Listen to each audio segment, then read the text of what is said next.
నమస్తే నేను Chandana welcome to great Andhra ఇప్పటివరకున్న టాప్ స్టోరీస్ చూద్దాం ప్రశాంత్ కిషోర్ సెల్ఫ్ మార్కెటింగ్ జగన్ కు పట్టని రైతు పోరు వైసీపీ యాక్టివిస్టులపై కేసుల్లో కొత్త కోణం కాంగ్రెస్ సర్కారు మనుగడ కష్టమేనట మెగా డిఎస్సి ఉన్నట్ట లేనట్ట ఆర్ కృష్ణయ్యకు ఎంపీ పోస్ట్ పై ఏపీ బీజేపీలో లుకలుకలు మార్కెటింగ్ విద్య తెలిసిన వాడు ఎదుటి వారికి మార్కెటింగ్ సలహాలు ఇవ్వడమే కాదు తనను తానే మార్కెట్ చేసుకోవడం ఎలాగో అన్నది కూడా చూసుకుంటాడు ఎన్నికల టెక్నిక్లు ఔపాసన పట్టిన మొనగాడు అని పేరు సంపాదించుకున్న ప్రశాంత్ కిషోర్ ఈ సెల్ఫ్ మార్కెటింగ్లో సిద్ధహస్తుడు ఎప్పుడు ఎక్కడ కనిపించాలో ఎలా లీకులు ఇవ్వాలో ఎలా ఫోటోలు వదలాలో తెలిసినవాడు గెలుపు గుర్రం పక్కన నిల్చుని ఫోటో తీయించుకుని తన వల్లే గెలిచింది అనిపించుకోగలడు ఈ మధ్య ప్రశాంత్ కిషోర్ పేరు అంతగా వార్తలోకి రాలేదు పైగా శకునం చెప్పిన బల్లి కుడితి తొట్టిలో పడింది అన్నట్లుగా బీహార్లో పోటీ చేసిన అతగాడి అభ్యర్థులు దారుణంగా ఓడిపోయారు ప్రస్తుతం ప్రశాంత్ కిషోర్కు అంత బజ్ లేదు ఇలాంటి టైంలో ఉన్నట్టుండే ఒక గాసిప్ ప్రశాంత్ కిషోర్ బన్నీ కలిశారు కొన్నాళ్ళు ప్రజాసేవ తర్వాత రాజకీయాలు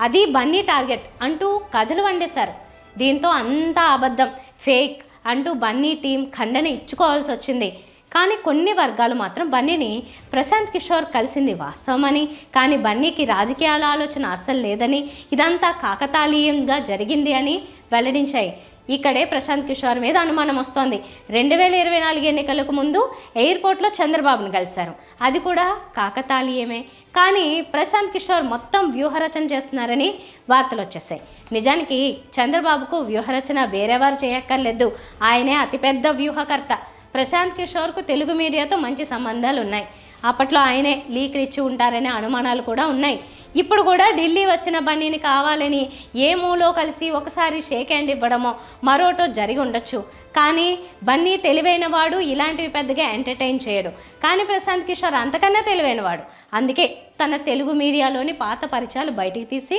లీకులు ఇచ్చుంటాడు దాంతో వార్తలు గుప్పమన్నాయి బన్నీ ఇప్పుడు నేషనల్ క్రేజ్ ఉన్నవాడు అందుకే ప్రశాంత్ కిషోర్ కన్ను అటుపడి ఉంటుంది అంతకన్నా మరేం కాదు కానీ బన్నీ అంత సులువుగా బుట్టలో పడే రకము కాదు 10 మంది ప్రశాంత్ కిషోర్ల పెట్టు మేనేజ్మెంట్లో రైతాంగ సమస్యలపై ఆందోళనకు పిలుపునిచ్చిన మాజీ ముఖ్యమంత్రి వైఎస్ జగన్మోహన్ రెడ్డి తాను మాత్రం ఎక్కడా పాల్గొనలేదని సమాచారం జగన్ పిలుపు మేరకు వైసీపీ నాయకులు కార్యకర్తలు రాష్ట్ర వ్యాప్తంగా అన్ని కలెక్టరేట్ల ఎదుట ఆందోళనలు చేపట్టారు ప్రభుత్వ రైతాంగ వ్యతిరేక విధానాలను నిరసిస్తూ నినాదాలు చేశారు కానీ వైఎస్ జగన్మోహన్ రెడ్డి మాత్రం తాడేపల్లిలోని తన నివాసానికే పరిమితం కావడం గమనార్హం శ్రేణులతో కలిసి జగన్ కూడా ఏదో ఒక కలెక్టరేట్ ఎదుట ఆందోళనలో పాల్గొని ఉంటే శ్రేణుల్లో మరింత ఉత్సాహం నిండేదనే అభిప్రాయం వ్యక్తమవుతోంది రైతు పోరులో పాల్గొనకూడదనే నియమాన్ని జగన్ ఎందుకు పెట్టుకున్నారో ఆయనకే తెలియాలి రైతు పోరులో జగన్ పాల్గొని ఉంటే శ్రేణులతో మమేకం అయ్యారనే సానుకూల సంకేతాలు వెళ్ళి ఉండేవనే చర్చకు తెరలేచింది శ్రేణుల్ని మాత్రం ఆందోళనలకు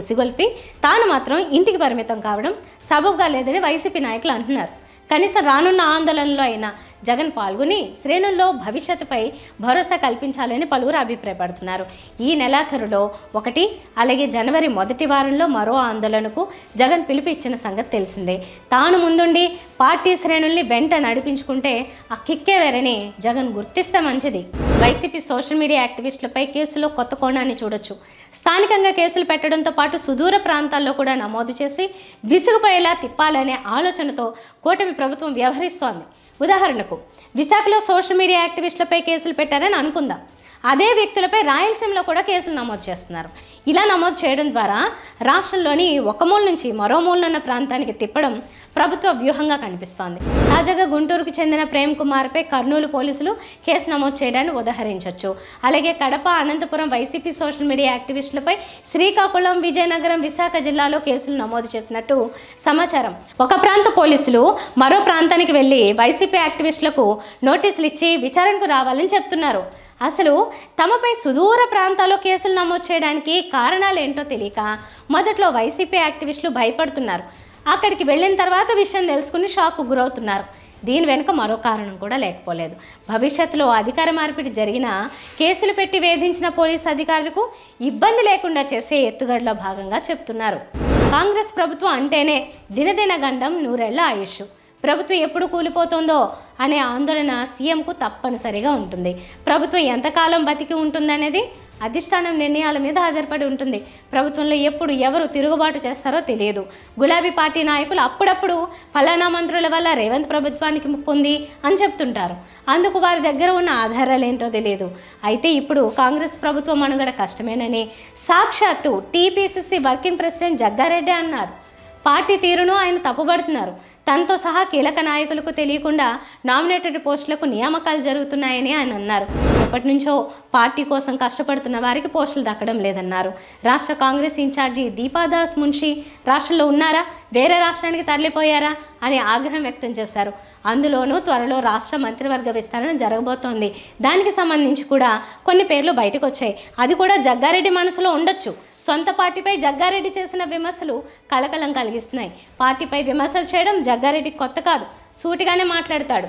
కాంగ్రెస్ పార్టీలో నాయకులకు స్వతంత్రం ఎక్కువ కాబట్టి అధిష్టానం కూడా పెద్దగా పట్టించుకోదు.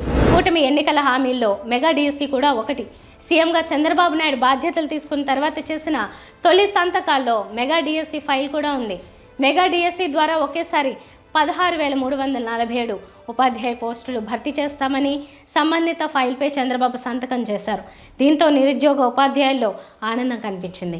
హామీలు నెరవేరుస్తామని చెప్పుకోవడానికి కూటమికి కూడా ఇది పనికొచ్చింది. అయితే మెగా డిఎస్సి నిర్వహణ రకరకాల కారణాలతో వాయిదాలపై వాయిదాలు పడుతూ వస్తున్నాయి.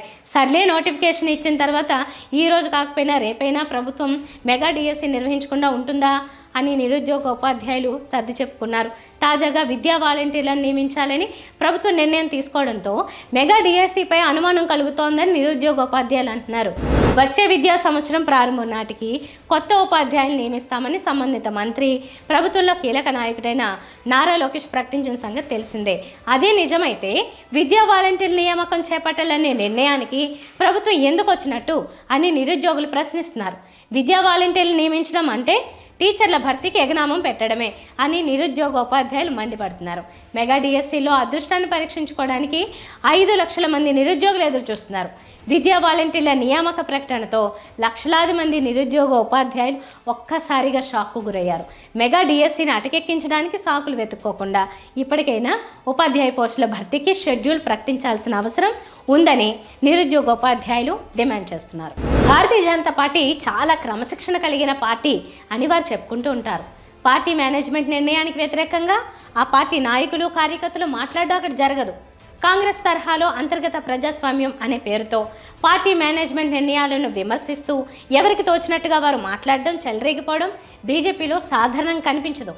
కానీ ఇప్పుడు ఆ పోకడ మారుతుందా అనే అనుమానం కలుగుతోంది.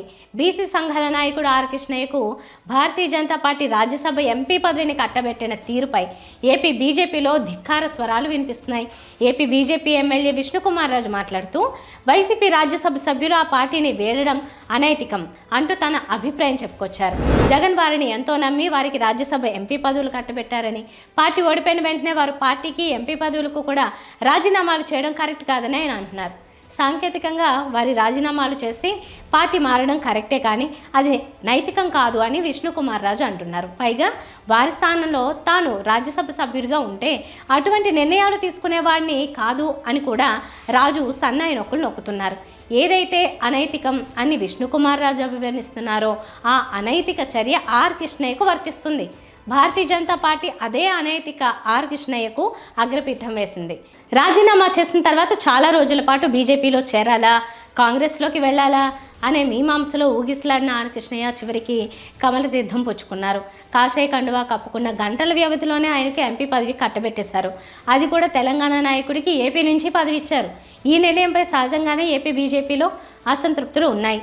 అసలు వైసీపీ ఎంపీలు రాజీనామాలు చేసిన వైనం మీదనే బీజేపీ ఎమ్మెల్యే అయిన విష్ణుకుమార్ రాజు నిప్పులు కక్కడం చూస్తుంటే అధిష్టానం నిర్ణయం పట్ల ఆయన ధిక్కార స్వరం వినిపిస్తున్నట్టే ఉంది. అధిష్టానం సహిస్తుందా లేదా వేచి చూడాలి. ఇవి వాళ్ళ టాప్ స్టోరీస్. మరిన్ని అప్డేట్స్తో కలుద్దాం. నమస్తే.